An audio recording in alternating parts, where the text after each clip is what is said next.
Wigan have won their past 2 home games as they continue to battle valiantly against relegation.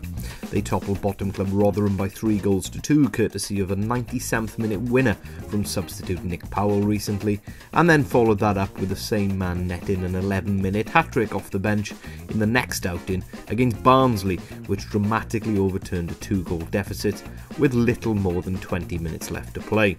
The same player also netted late on in Easter Monday's defeat to now promoted Brighton, a result which finds the Latics 5 points from safety with just 9 to play for and facing the potential of relegation this weekend.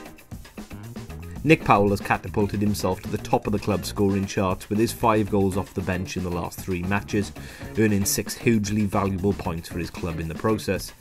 That speaks volume as to Wigan's problems this season though. Their 6 goals from the past 2 home matches accounts for 15% of their entire season output of 39. Only bottom club Rotherham have netted fewer. And that goal scoring hindrance is currently further exacerbated by the losses to both Will Grigg and Omar Bogle through injury. Former Wolves man Michael Jacobs has been a consistent performer all season for a club whose own form has been anything but. He's missed just 3 matches all season, adding 3 goals from midfield, that's 3rd amongst current Latics, and also has 3 assists, second to just Max Power, who leads the team with 6.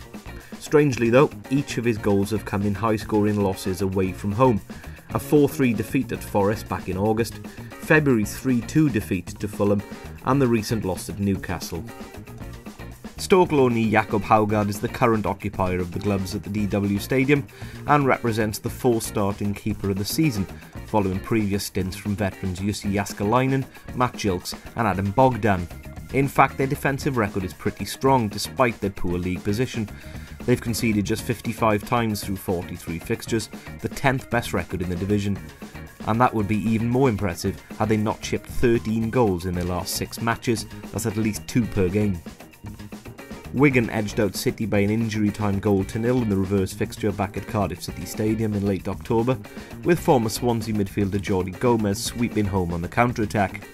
It meant the 3rd straight 1-0 scoreline between the 2 clubs, with Nicky Maynard at home and Aaron Gunnarsson in Lancashire striking to provide Cardiff a clean sweep in league fixtures back in 14-15. Incidentally, Wigan have won both their visits to Cardiff City Stadium, having knocked City out of the FA Cup back in February 13 also. With the club short of goals and with goal-scoring options even shorter, interim manager Graham Barrow has a tough decision to make in the central striking role for Saturday's fixture. With Will Grigg and Omar Bogle seemingly sidelined for the remainder of the season, former Manchester United man Gabriel Obertan looks set to continue as a makeshift striker. Barrow is insistent that despite his recent heroics, he won't be pressed into starting Nick Powell and jeopardising the long-term health of a player whose still young career has been plagued by injuries.